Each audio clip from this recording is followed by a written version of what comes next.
Hi there. Hi there. My name is Nay. Welcome back to my channel. I am a student pilot, entrepreneur, vlogger, and travel enthusiast. Subscribe to our YouTube channel. Follow our Instagram and Facebook accounts. The links for the YouTube, Instagram, and Facebook accounts are below. You're going to learn about many important and great contents.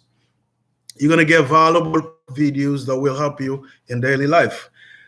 Because every week I update two or more videos. Please subscribe, okay, to help support this channel. All right, thanks so much. Today we are going to talk about how to overcome objections in sales. Okay, there are many ways to overcome objections in sales. How do you handle objection in sales will determine your success. What does overcoming objection means? Do you ever ask yourself that? Overcoming objections means making a case where you answer questions before they are thought of. Okay? While many people do not like long sales page, if you artificially cut down the information just to keep it short, you are going to find you have more objection dangling than you would like. These are 5 steps. Okay, 5 types of common sales objections and how to handle them. Number 1, objection. We are good. We already have someone and they are doing a good job. Number 2, objections. Your price is too high. Number 3, objections. You are all the same. We hear that a lot. Number 4, objection. Just send me info and we'll get back to you. Okay. And the number 5, this isn't a priority right now. You see these 5 objections. So when you heard this type of objections from a client, that's the moment you should start bringing your A game plan, starting by using these steps to overcoming of sales objections. Number 1, practice active listening. You have to listen to people. Repeat back what you hear. Okay. Validate your prospect concerns. Ask follow-up questions. Leverage social proof. Set a specific date and time to follow up. Anticipate sales objections, okay? Sales objections, we all get them, and the majority of us hate them. Here are 5 of the most common objections why you heard them, okay? And and how to overcome them to meet your sales performance goals, okay? Objection number 1, we're good. We are good. We already have someone and they are doing a good job. This is probably the most common objection that people in sales receive. No matter what industry they are working in, it's easy for prospects to throw this out there so they don't have to deal with you and put time, effort, and energy into changing their provider. But in the vast majority of cases, it isn't the reality. Good is a very subjective term. The good that your product or service provider may be higher quality than fixed problems that occur with other providers, but prospects just don't know what they don't know. The prospect could also be objection because your approach is similar to how your competition sells to them. The prospect does not see anything different about your product or service, so they are not seeing any value in speaking with you further. There are several ways to overcome these issues. First, do not accept the objection. It's not real. Your next step is to find out what good means to your prospect. Instead of telling them why your product or service is better, the competition, this is the same approach that your competition takes. Start by asking them questions to find out what challenges they are having with their current product or service. This will help you discover if those challenges are big enough problem for them to want to fix. Okay. Your last step is to show the prospect the value of your product or service by explaining how you can resolve these problems for them. Objection number 2, your price is too high. Okay. Price is never the issue. Okay. Put on your mind. Let me say that again. Price is never the issue. The issue is either that the prospect does not see the value in paying you price to fix the problems, or they cannot find the money to pay for it. If they prospect cannot find the funds, they may not be an ideal prospect. Bad market. Okay.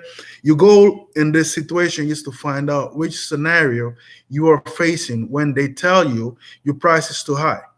The simplest way to do this is to get clarity from your prospect. Ask them questions. Ask them for more information regarding their pricing concern. Okay. The timing of this objection also comes into play. Okay. Are you getting this objection when you present your quote, proposal, or RFP to them?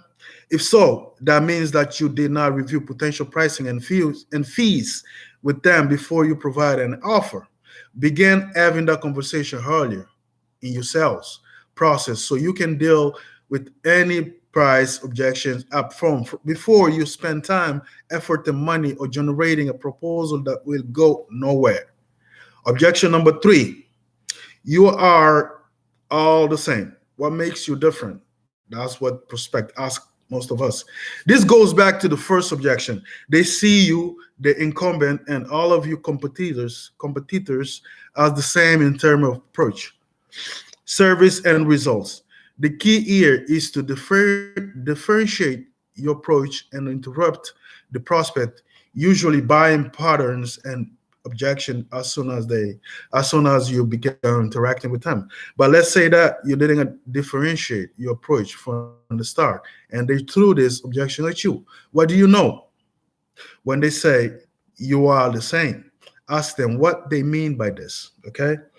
The prospect will typically share all of the bad things their current provider and past companies ever done when servicing them. Now, you can talk about the challenges they're facing and figure it out if you can help them solve these problems. When they ask, what makes you different? Hmm? That's a good question. Don't defend, don't justify, don't show them all of the great things your company can do for them. This is how your competition handles objections, and the prospects heard the same song and dance 100 times before. Instead, interrupt their buying pattern by saying, I would, I would be happy to discuss this. How about I share some of the challenges that we help companies solve, and you tell me if any of these are relevant to your business? Then we can decide if it makes sense to continue. This discussion, this discussion allow you to focus on solution, not benefits. Okay. Objection number four: just send me info and I will get back to you. This is another one of the most common objections out there. This is usually the prospect's nice way of saying, I have no interest in what you are selling or desire to talk further. So instead of telling you no, I'll ask for more information so you get off the phone, feeling you accomplished something and I can go about my day. A good prospect, one who agrees to set aside some time to talk further. After you send them information, all others are politely telling you no and are not an ideal prospect for you to pursue. Okay? Think about it. The way to handle this objection is to first lower resistance by saying, I would be happy to send you some info. After this, let them know that you have a lot of information you could share, but you don't want to bore them or send them something that wouldn't be relevant. Then ask them what they would like to send and why. This could also uncover potential problems or challenges they are facing that you may be able to help them solve. Okay. Finally, ask them when they would be willing to put time on the calendar to review the information you sent. This will help you figure out who is really interested and may need your help and who is just being nice to you. I don't care about whatever you're saying, you're trying to sell. Objection number 5. This isn't a priority right now. Okay, we heard a lot of this in these objections, types of rejections. Okay, you have worked hard to get a meeting with the decision makers of your ideal sales prospect. You have spent multiple times uncovering their problems and challenges, discussing and presenting how you will help them resolve this issue. And they even share that they have the money to pay for your product and services. Everything is looking great, and you are thinking this is a slam dunk. All you need to do is get the final okay to get started, and then you get it. Those dead, deaded words that brings fear and panics in so many salespeople's heart. We really like you and think you can help, but we are going to wait to do this until later this year. We'll be in touch and we'll definitely see you when the time is right. This is one of it. Oof, right. All the hard work, time, effort, and energy down the drain. Put why I did this, but why does this happen and what can be done right now? This happened because you did not create urgency for the prospect to solve the issue, and this become a nice to ever or take care of a problem, not a must ever take care of a problem. Think of this concept in your life. The stuff that has urgency and must be taken care of or solved are the items that make it to the top of your to-do list each day. You allocate time to taking care of those items no matter what else happening in your life. The simple isn't a big enough issue for them to solve now or perhaps ever. Okay? Sorry, I'm just wearing my shower thing. So what do you know? The way to handle this as follow: reduce resistance, get clarity on why they don't have urgency to do while they keep dealing with the problem. It may sound like this, okay? You say to them like this: thanks for sharing this with me, reducing resistance, okay? When you say you are going to wait to take care of this, what do you mean and why have you decided to take this approach? Gaining clarity: what happened if you don't fix this challenge?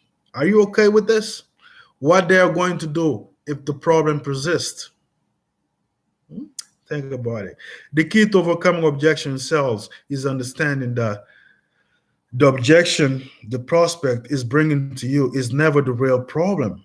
You must remain calm, reduce resistance, ask questions for clarity, and determine the real problem. Once you do this, you can help the prospect understand why your product or service is the best one to help them. Okay, they need to understand that, and all you have to do is just show them that you're there to help them. Okay. Okay, thank you for watching. Hopefully there's something valuable for you, and please like this video, leave a comment. I want to hear your opinion, and most importantly, subscribe to help support our YouTube channel. Follow our Instagram and Facebook account. The links for the YouTube, Instagram, and Facebook accounts are below. Okay, so you can get great content weekly. Enjoy the rest of your day. Peace out. Bye. Thank you.